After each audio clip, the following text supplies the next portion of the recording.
Alors, j'ai dû avouer à Marius, c'est que bien que je sois là depuis un certain nombre d'années et de décennies, c'est la première fois que je gagne en altitude pour voir le paysage d'ici. Je l'ai un peu photographié depuis la rivière. Comme quoi, souvent, on ne connaît pas les merveilles qui sont à votre porte. Et on va les chercher très loin ailleurs. Alors, oui, l'émerveillement, pourquoi? Donc, il y a toutes sortes de formes d'émerveillement. J'ai toujours pensé que, comme disait Nelson Mandela, au bout de 30 ans de prison, il disait, si vous cherchez au fond, il y a toujours un potentiel de bonté quelque part chez l'être humain.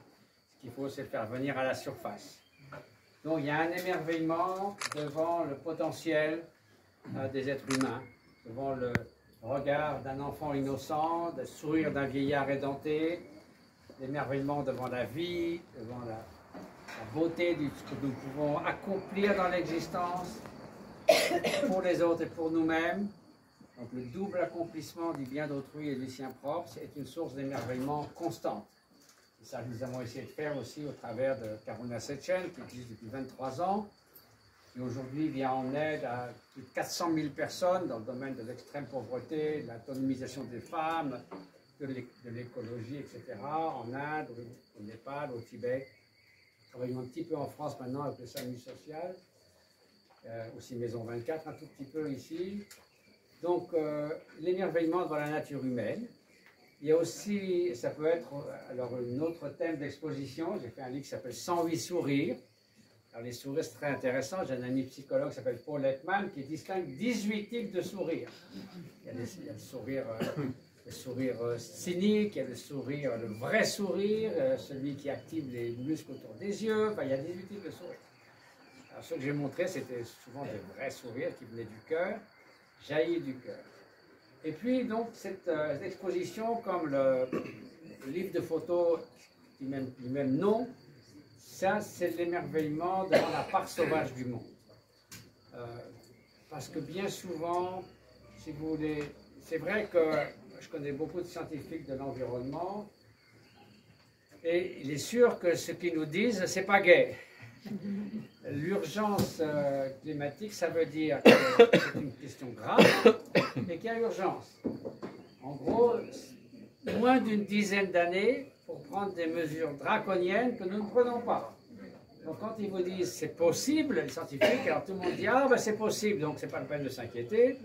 C'est possible, mais au prix de grands changements. Et pour l'instant, on n'en prend pas vraiment encore le chemin. Donc l'alternative, l'espèce humaine va survivre, même si on monte à 4 degrés, on pense qu'il y aura à peu près, la population humaine va se réduire à 1 milliard. Alors, ce n'est pas à cause du contrôle des naissances, c'est à cause des famines, des conflits, la sécheresse, etc. Donc, ça va être beaucoup de souffrance. Donc, on peut essayer de remédier à ça. Alors, c'est vrai que l'avalanche des données scientifiques qui sont plus que pessimistes, ça ne rassure pas. Le fait que, bon, on n'a pas encore réussi à contrôler la situation, loin de là. Donc c'est vrai qu'on a besoin aussi d'une source d'inspiration. Et une des raisons qui m'a fait choisir ce thème à un moment donné, c'était que j'avais entendu parler d'une exposition dans une ville allemande où il y avait d'immenses photos, un peu dans ce genre-là, mais encore plus grand, sur la beauté de la nature. Et si vous voulez, c'est un impact positif pour l'idée de protéger finalement l'écologie. Vous savez, écologie, ça vient du mot grec, ékolos, qui signifie la maison, donc c'est notre maison. Nous sommes indissociablement liés. Le mot environnement parfois prête à confusion parce qu'on pense que ce qui est autour de nous. Certains philosophes qui vivent dans les villes disent que l'homme s'est extrait de la nature. Comment pourrions-nous nous extraire finalement presque de notre propre corps? Ça n'a pas de sens. Nous sommes intimement interdépendants avec l'ensemble des phénomènes. Or, des études en psychologie sur les effets de l'émerveillement. Quand quelqu'un est émerveillé, soit par la beauté d'un paysage, soit par un acte très généreux, soit par quoi que ce soit. On s'est aperçu que c'était un sentiment qui était plus grand, le sentiment d'être relié à quelque chose de plus grand que nous. La nature est beaucoup plus grande que nous. L'ensemble de toute l'immense biodiversité. Ça amène l'esprit à devenir plus altruiste. C'est intéressant, on a mesuré ça chez des enfants. Si on leur montre des images ou qui provoquent l'émerveillement, ils se comportent de manière plus altruiste dans les moments qui suivent. Donc il y a toutes sortes de vertus à s'émerveiller. Alors, en ce qui concerne la protection de notre écologie, des écosystèmes, si vous êtes émerveillé par quelque chose, comme Marinus l'a dit, vous n'allez pas le détruire. La beauté de quelque chose qui vous paraît éminemment beau, vous n'allez pas vous mettre à le détruire. Et donc, si vous êtes concerné par son sort, et si on est concerné par le sort de quelque chose, ça vous mène à l'action. Donc c'est pour ça que dans le livre de photos où ces images sont tirées, tout d'abord je parle de l'émerveillement comme d'un concept, qu'est-ce que ça signifie, à quoi ça s'applique. Ça peut être un émerveillement, un flocon de neige qui vous tombe dans la main. Ça peut être l'odeur d'une prairie ici en Dordogne après un orage l'été, tout ce qui monte des herbes. Ça peut être des fourmis qui se déplacent dans une écorce d'arbre. Ça peut être un paysage grandiose comme celui que vous voyez. Ça peut être, encore une fois, le regard d'un nouveau-né. Tout ce qui mène à l'émerveillement.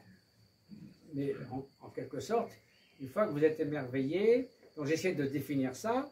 Ensuite, j'ai parlé de la biophilie. La biophilie, c'est un concept qui montre que finalement, nous sommes naturellement attirés, nous sentons bien dans la nature.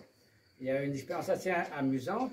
On a montré à des gens dans tous les pays du monde différentes photos. Là, vous avez un désert, vous avez un paysage glaciaire, vous avez... Et même unanimement, même les Esquimaux choisissent un endroit où il y a un grand espace vert avec une rivière qui coule, un petit promontoire boisé. Pourquoi? Parce que la rivière et la verdure, c'est signe de prospérité.